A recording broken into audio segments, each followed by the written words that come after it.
بسم اللہ الرحمن الرحیم۔ السلام علیکم معزز ناظرین، تازہ خبر یہ ہے کہ اسرائیلی وزیر اعظم کو بھارت کا دورہ کرنے کا اپنا پروگرام منسوخ کرنا پڑ گیا ہے۔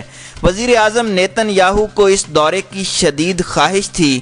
دورہ کینسل کرنے کی وجہ مقبوضہ کشمیر کے وہ مخدوش حالات بنے جن کا اثر اب بھارت کی اپنی اندرونی صورتحال پہ پڑنے والا ہے۔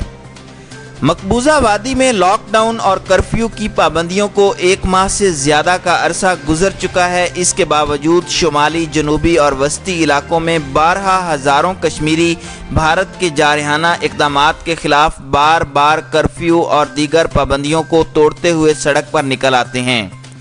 بھارت کے خلاف رائے عامہ سمیت دنیا بھر کی انسانی حقوق کی تنظیموں اور انصاف پسند پارلیمنٹیرینز نے یکجہتی کشمیر کی ایک نئی لہر پیدا کی ہے۔ اسلامی ممالک سے رابطے جاری ہیں۔ براہ راست پس پردہ سفارتی رابطوں کے بعد OIC اجلاس طلب کیے جانے کا امکان ہے۔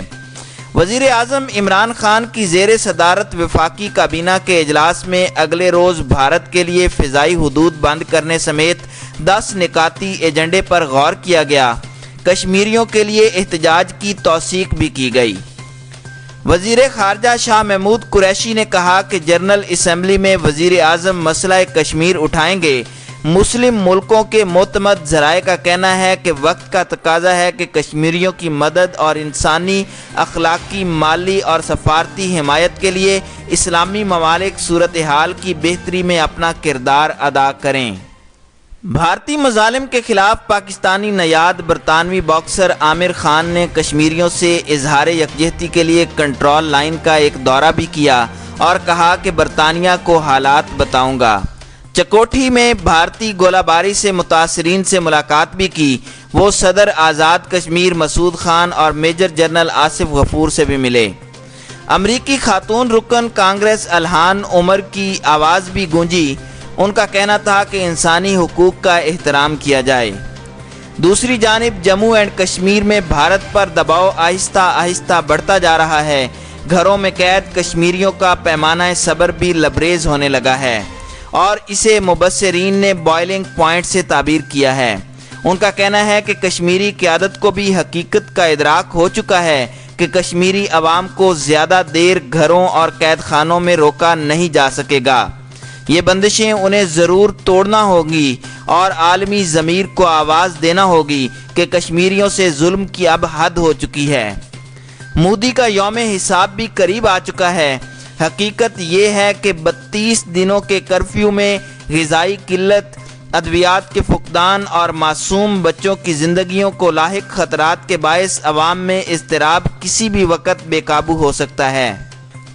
میڈیا کے مطابق سری نگر سمیت دیگر علاقوں صورہ میں قابض فورسز کی طرف سے مظاہرین پر گولیوں، پیلٹ گنز اور آنسو گیس کے بے دریغ استعمال سے بہت سے افراد شہید اور زخمی ہو چکے ہیں۔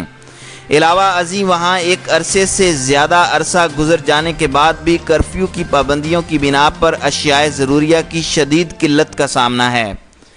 وادی کشمیر اور جموں ریجن کے 5 اضلاع میں بازار اور سکول بند ہیں، جبکہ انٹرنیٹ، ٹیلی فون، موبائل اور ٹی وی چینل سمیت تمام مواصلاتی سروسز معطل ہیں۔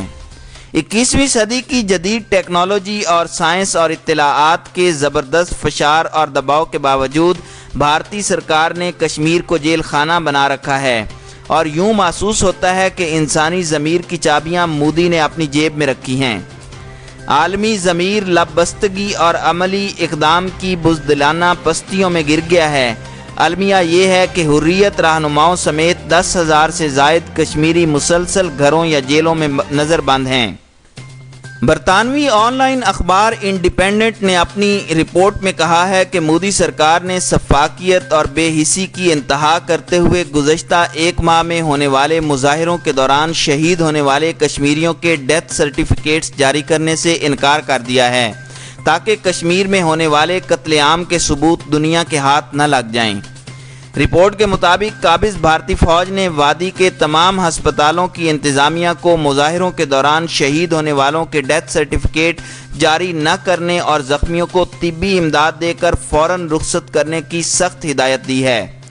ایک شہید کے اہل خانہ نے کہا کہ مودی سرکار کا یہ اقدام دنیا کے سامنے کشمیریوں کے نسل کشی کے واقعات پر پردہ ڈالنے کے لیے ہے، تاکہ مودی سرکار کے کشمیر میں طاقت کا استعمال اور کشمیریوں کی نسل کشی کی سند دنیا کے ہاتھ نہ لگ جائے اور مودی سرکار کا مکروہ چہرہ بے نقاب نہ ہو جائے۔